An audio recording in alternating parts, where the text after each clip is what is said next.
Hello hi ನಮಸ್ಕಾರ. ಎಲ್ಲರೂ ಹೇಗಿದ್ದೀರಾ? ನಾನು ಚೆನ್ನಾಗಿದ್ದೀನಿ, ನೀವು ಚೆನ್ನಾಗಿದ್ದೀರಾ ಅಂತ ಭಾವಿಸ್ತೀನಿ. ವೆಲ್ಕಮ್ ಟು ಆದಿತ್ಯ ಅಭಿಮಿನಿ ಬ್ಲಾಗ್ಸ್. ಇವತ್ತೇನಪ್ಪ ಅಂತಂದರೆ ನಮ್ಮ ಮನೆಯಲ್ಲಿ ಒಂದು ಗಿಡನ ಕಿತ್ತಾಕುವಂಥ ಸಂದರ್ಭ ಬಂತು. ಯಾಕೆ ಅಂತ ಅಂದರೆ ನಮ್ಮದು ಮನೆಯಲ್ಲಿ ತೆಂಗಿನ ಗಿಡ, ಕಾಯಿದು ತೆಂಗಿನ ಗಿಡ ಬಂದಿತ್ತು. ಅದು ಒಣಗೋಗ್ತಾಯಿತ್ತು. ಒಣಗೋಗೋದ್ರಿಂದ ನಾನು ಹಾಕ್ಸ್ಬೇಕು ಅಂತ ಹೇಳಿ ನಾನು ಇದು ಮಾಡ್ತಾಯಿದ್ದೆ, ನೋಡ್ತಾಯಿದ್ದೆ ಪಾಟು. ಎಕ್ಸ್ಟ್ರಾ ಪಾಟ್ ಅಂದರೆ ಪಾಟ್ ಇಡತಕ್ಕಂಥ ಆಲ್ಮೋಸ್ಟ್ ಜಾಗನೇ ಇಲ್ಲ ಅಲ್ಲಿ ನಮ್ಮ ಮನೆಯಲ್ಲಿ. ಸೊ ಆದ್ದರಿಂದ ಜಾಗ ಇಲ್ಲದೇ ಇದ್ರಿಂದ ನಾನೇನು ಮಾಡಿದೆ, ನಮ್ಮ ಅಪ್ಪನಿಗೆ ಹೇಳಿದೆ, ಅಪ್ಪ ಮನೆಯಲ್ಲಿ ಇರೋವಂಥ ಪಾಟಲ್ಲಿ ಯಾವ್ದಾದ್ರು ಒಂದು ಗಿಡನ ತೆಗ್ದಾಕಿ ಹಾಕಪ್ಪ ಅಂತ ಹೇಳಿದೆ. ಸರಿ ಆಯಿತು ಅಂತ ಹೇಳಿ ನಮ್ಮ ಮನೇಲಿ ಶಂಖಪುಷ್ಪ ಗಿಡ ಇತ್ತು. ಅದು ಬಂದು ನನಗೆ ನಮ್ಮ ಅಕ್ಕನೇ ಹಾಕ್ಕೊಟ್ಟಿದ್ದು. ತುಂಬ ಚೆನ್ನಾಗಿ ಬಂದಿತ್ತು, ತುಂಬ ಚೆನ್ನಾಗಿ ಹೂವು ಬಿಡ್ತಾಯಿತ್ತು ಅದು. ಆದರೆ ಏನು ಮಾಡೋಕ್ಕಾಗಲ್ಲ, ಪರಿಸ್ಥಿತಿ ಹಂಗಿತ್ತು, ಮತ್ತು ಜಾಗನೂ ಇರಲಿಲ್ಲ. ಆದ್ದರಿಂದ ಆ ಗಿಡನ ಕಿತ್ತು ತೆಂಗಿನ ಗಿಡನ ನೆಡಬೇಕಾಗಿ ಬಂತು. ಯಾಕೆಂದರೆ ಅದು ಮುಂದೆ ತುದಿ ಯಾಕೋ ಒಂಥರ ಒಣಗೋದಂಗೆ ಆಗ್ತಾಯಿತ್ತು. ಇನ್ನೊಂದು ತೆಂಗಿನಕಾಯಿದು ಗಿಡ ಇದೆ, ಇನ್ನೊಂದು ಬಂದಿದೆ. ಸೊ ಅದೇನು ಒಣಗ್ತಾ ಇರಲಿಲ್ಲ, ಅದು ಚೆನ್ನಾಗಿ ಬರ್ತೈತಿ, ನೀರಲ್ಲೇ ಚೆನ್ನಾಗಿ ಬರ್ತೈತಿ. ಇದು ಯಾಕೋ ಒಣಗೋಗ್ತಾ ಇದೆ ಅಂತ ಅನ್ನಿಸ್ತು ನನಗೆ. ಅದಕ್ಕೆ ನಾನು ಏನು ಮಾಡಿದೆ, ನಮ್ಮ ಅಪ್ಪಂಗೆ ಹೇಳಿದೆ, ಅಪ್ಪ ಪಾಟಿಗೆ ಹಾಕ್ಬಿಡಪ್ಪ ಅಂತ ಹೇಳಿದೆ. ಅದು ಅಲ್ಲದೆ ಭೂಮಿಗೆ ಸಂಬಂಧಪಟ್ಟಿದ್ದೆಲ್ಲ ಬುಧವಾರ ಟೈಮ್ ಮಾಡಬೇಕು ಅಂತ ಹೇಳ್ತಾರೆ. ಅದಕ್ಕೆ ನಮ್ಮ ಅಪ್ಪ ಏನು ಹೇಳ್ತೀವಿ, ಇವತ್ತು ಹಾಕೋದಿದ್ರೆ ಇವತ್ತು ಹಾಕಬೇಕು, ತುಂಬ ಒಳ್ಳೆಯದು ಹಾಗೆ ಹೀಗೆ ಅಂತ ಹೇಳಿದ್ರು. ಸರಿ ಆಯಿತು ಹಾಕಪ್ಪ ಅಂತ ಹೇಳಿದೆ.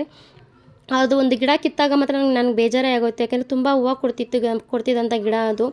ವಿಧಿ ಇಲ್ಲ, ಮನೆಯಲ್ಲಿ ಜಾಗ ಇಲ್ಲ, ಆ್ಯಂಡ್ ಇರೋ ಪಾಟ್ಗೆ ಜಾಗ ಇಲ್ಲ. ಮತ್ತೆ ಇನ್ನೊಂದು ಪಾಟ್ ತರಬೇಕು ಅಂತಂದರೆ ಆಗೋದಿಲ್ಲ ಅಂತ ಹೇಳಿ ನಾನೇನು ಮಾಡಿದೆ, ಇರೋ ಪಾಟಲ್ಲಿ ಇರೋ ಗಿಡನೇ ಕಿತ್ತಿ ಬಿಸಾಕಿ ಮತ್ತು ಈ ಪಾಟ್ಗೆ ಹಾಕುವಂಥ ಸಂದರ್ಭ ಬಂತು. ಹಾಕಿದ್ವಿ.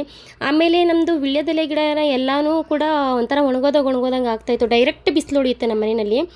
ಆದ್ದರಿಂದ ಡೈರೆಕ್ಟ್ ಬಿಸಿಲು ಹೊಡೆಯೋದ್ರಿಂದ ಎಲ್ಲ ಒಂಥರ ಸುಟ್ಟೋದಂಗೆ ಆಗಿತ್ತು. ಆ ಎಲೆಲ್ಲ ಕಟ್ ಮಾಡಪ್ಪ ಅಂತ ಹೇಳಿದೆ.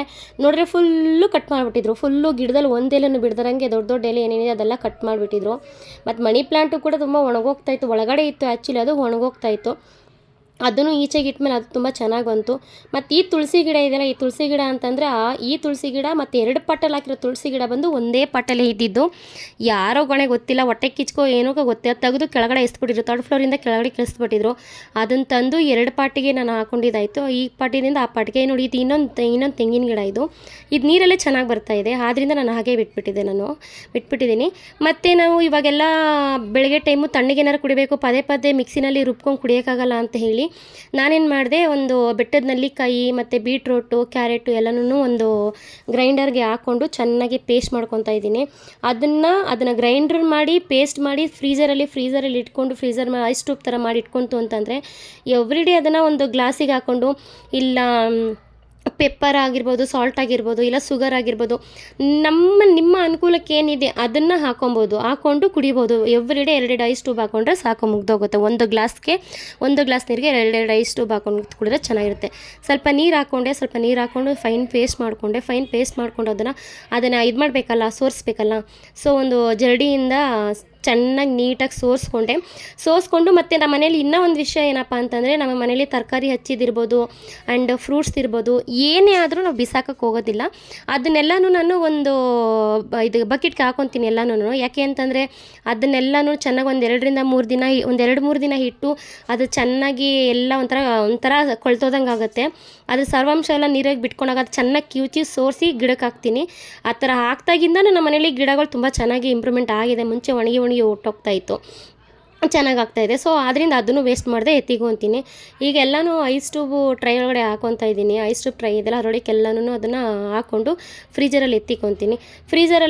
ಅದು ಫ್ರೀಜರ್ ಆದಮೇಲೆ ಎವ್ರಿ ಡೇ 2 ಟ್ಯೂಬ್ ಹಾಕ್ಕೊಂಡು ಕುಡಿಬೋದು, ಚೆನ್ನಾಗೂ ಇರುತ್ತೆ. ಆ್ಯಂಡ್ ಕೆಲಸನೂ ರಿಸ್ಕ್ ಇರಲ್ಲ. ಏನಪ್ಪ ಅಂತಂದರೆ ನಮಗೆ ಟೈಮ್ ಕರೆಕ್ಟಾಗಿ ಕುಡಿಯೋಕ್ಕಾಗ್ತಾಯಿಲ್ಲ, ದಿನ ಕುಡಿಯೋಕ್ಕಾಗ್ತಾಯಿಲ್ಲ ಅಂತಂದ್ರೆ ಈ ಥರ ಮಾಡ್ಬೋದು. ಇದು ಒಂಥರ ABC ಜ್ಯೂಸ್ ಥರನೂ ಆಗುತ್ತೆ. ಯಾಕೆಂದರೆ ಆ್ಯಪಲ್ ಹಾಕ್ಬೇಕಾಯ್ತು, ಅದಕ್ಕೆ ನಾನು ಆ್ಯಪಲ್ ಹಾಕಿಲ್ಲ. ಆಮೇಲೆ ಅಕ್ಕ ಬಂದಿದ್ರು. ನಾನು ಇದು ಈರುಳ್ಳಿ ರಸನ ರುಬ್ಬಿಟ್ಟಿದ್ದೆ ನಾನು. ಅದನ್ನು ಸೋಸೋಣ ಅಂತ ಹೋದೆ. ಅಷ್ಟರಲ್ಲಿ ನನ್ನ ಮಕ್ಕಳು ನನ್ನ ಚಿಕ್ಕ ಮಗ ಮತ್ತು ಸ್ವಲ್ಪ ಚೆಲ್ಬಿಟ್ಟಿದ್ದೀನಿ, ಸ್ವಲ್ಪ ಉಳ್ಕೊಂಡಿತ್ತು. ಅದಕ್ಕೆ ಇದು ಮಾಡೋದು ಬೇಡ ಅಂತ ಹೇಳಿ ಅದನ್ನು ಹಾಗೆ ಅಪ್ಲೈ ಮಾಡು ಅಂತ ಹೇಳಿದೆ. ಹಾಗೆ ಅಪ್ಲೈ ಮಾಡಿ ಮಸಾಜ್ ಮಾಡ್ತಾಯಿದ್ರು. ಆಮೇಲೆ ಮುಖದ ಮೇಲೆಲ್ಲ ಸೂರ್ತಿತ್ತು ಅಂತ ನಮ್ಮ ಅಪ್ಪಂಗೆ ಬಟ್ಟೆ ಕೇಳಿದ್ರೆ, ನಮ್ಮ ಅಪ್ಪ ಅವ್ರು ಬಟ್ಟೆ ಕೊಡದೆ ಹೊರಗಡೆ ಬೇರೆ ಕಡೆಯಿಂದ ಟವಲ್ ತಂದು ಕೊಟ್ಟಿದ್ದಾಯಿತು ಅವರು. ಸೊ ಎಲ್ಲ ಮಸಾಜ್ ಮಾಡಿ ಎಲ್ಲ ಮಾಡಿಕೊಂಡು ಮತ್ತು ನನ್ನ ಸ್ಕ್ಯಾಲ್ಫಲ್ಲಿ ಬಂದು ಏನಾಗಿದೆ ಅಂತಂದರೆ ಆಲೂ ಪಾಷ ಅಂತಾರೆ ಈಗ ಇಂಗ್ಲೀಷಲ್ಲಿ ಆಲೂ ಪಾಷ ಅಂತಾರೆ ಅದಕ್ಕೆ. ನಾವು ಅದನ್ನು ಪತ್ಮಂಡೆ ಅಂತೀವಿ. ಆ ಥರ ಆಗಿತ್ತು, 2-3 ಕಡೆ ಆಗಿತ್ತು. ಅದು ನಿಮಗೆ ಗೊತ್ತಾಗ್ತಿದೆ ಅಂತ ಅನಿಸುತ್ತೆ. 2-3 ಕಡೆ ಆಗಿತ್ತು. ಸೊ ಅದು ವಾಸಿಯಾಗಿದೆ. ಅದಕ್ಕೂ ಮೆಡಿಷನ್ಸ್ ನಾನೇ ಹೋಮ್ ರೆಮಿಡಿ ಮಾಡಿದ್ದೀನಿ. ಅದನ್ನು ನಾನು ನೆಕ್ಸ್ಟು ವಿಡಿಯೋದಲ್ಲಿ ತಿಳಿಸ್ಕೊಡ್ತೀನಿ, ಅದು ಕಂಪ್ಲೀಟ್ಲಿ ವಾಸಿ ಆದಮೇಲೆ. ಆಮೇಲೆ ನಮ್ಮ ಅಕ್ಕನ ಮಗಳು, ನನ್ನ ಮಗ ಎಲ್ಲರೂ ಸೇರಿಕೊಂಡು ಲೂಡೋ ಆಡ್ತಾಯಿದ್ರು. ಟಿ ವಿ ಕನೆಕ್ಟ್ ಮಾಡಿಕೊಂಡು ಲೂಡೋ ಆಡ್ತಾಯಿದ್ರು. ನಮ್ಮ ಅಕ್ಕ ಹೇಳ್ಕೊಡ್ತಿದ್ರು ಅವ್ರ ಮಗಳಿಗೆ, ಅಂದರೆ ನನ್ನ ಮಗಳಿಗೆ ಹೇಳ್ಕೊಡ್ತಾಯಿದ್ರು. ಅದಕ್ಕೆ ನನ್ನ ಮಗ ಎತ್ಕೊಂಡು ಹಂಗೆ ಹಿಂಗೆ ಅಂತ ಕಿತ್ತಾಡ್ಕೊಂಡು ಮಾಡ್ತಾಯಿದ್ರು. ಬಟ್ ಇವತ್ತೇ ನಮ್ಮ ಅಕ್ಕ ಇಷ್ಟು ಲಾಂಗ್ ಟೈಮ್ ನಮ್ಮ ಮನೇಲಿ ಇದ್ದಂದ್ರು, ಅಂದರೆ ಲಾಸ್ಟ್ ಅವರ್ಸ್, ಅಂದರೆ ತುಂಬ ಜಾಸ್ತಿ ಗಂಟೆ ಟೈಮು ನಮ್ಮ ಮನೇಲಿ ಇದ್ದಿದ್ದು ಇವತ್ತೇ. ನಮ್ಮ ಅಕ್ಕ ಯಾವತ್ತಿಷ್ಟು ಗಂಟೆ ಟೈಮ್ ಇರ್ತಾ ಇರಲಿಲ್ಲ, ಹೊರಟೋಗ್ಬಿಡ್ತಾ ಇದ್ಲು ಅವಳು. ಬೇಗ ಬಂದು ಒಂದು ಹಾಫ್ ಆನ್ ಅವರ್ಗೆಲ್ಲ ಹೊರಟೋಗ್ಬಿಡ್ತಿದ್ಲು, ಇರ್ತಾ ಇರಲಿಲ್ಲ. ಇವತ್ತು ಜಾಸ್ತಿ ಟೈಮ್ ತೊಗೊಂಡಿದ್ರು. ಬಟ್ ಇವತ್ತಂತೂ ನಂಗೆ ತುಂಬಾ ಖುಷಿ ಆಯಿತು. ಏನಕ್ಕೆ ಅಂತಂದರೆ ಇವತ್ತೊಂದು ಪಿಜ್ಜಾನು ಮಾಡಿದೆ. ಪಿಜ್ಜಾ ವಿಡಿಯೋ ನಾಳೆ ಹಾಕ್ತೀನಿ. ಪಿಜ್ಜಾನು ಮಾಡಿದೆ. ಎಲ್ಲರೂ ಕೂತ್ಕೊಂಡು ಒಟ್ಟಿಗೆ ಕೂತ್ಕೊಂಡು ತಿಂದ್ವಿ. ಇವತ್ತೊಂಥರ ನಮ್ಮ ಮನೇಲಿ ತುಂಬ ಚೆನ್ನಾಗಾಯಿತು, ತುಂಬ ಖುಷಿಯಾಯಿತು. ನಾನಂತೂ ಇವತ್ತು ಸಿಕ್ಕಾಪಟ್ಟೆ ಖುಷಿಯಾಗಿದ್ದೀನಿ. ನನಗೆ ಖುಷಿ ಆಯಿತು. ಇವತ್ತಿನ ವಿಡಿಯೋ ನಿಮ್ಗೆ ಏನಾದ್ರು ಇಷ್ಟ ಆಗಿದ್ರೆ ಲೈಕ್ ಮಾಡಿ, ಶೇರ್ ಮಾಡಿ, ಕಮೆಂಟ್ ಮಾಡಿ ಆ್ಯಂಡ್ ಸಪೋರ್ಟ್ ಮಾಡಿ. Thank you so much.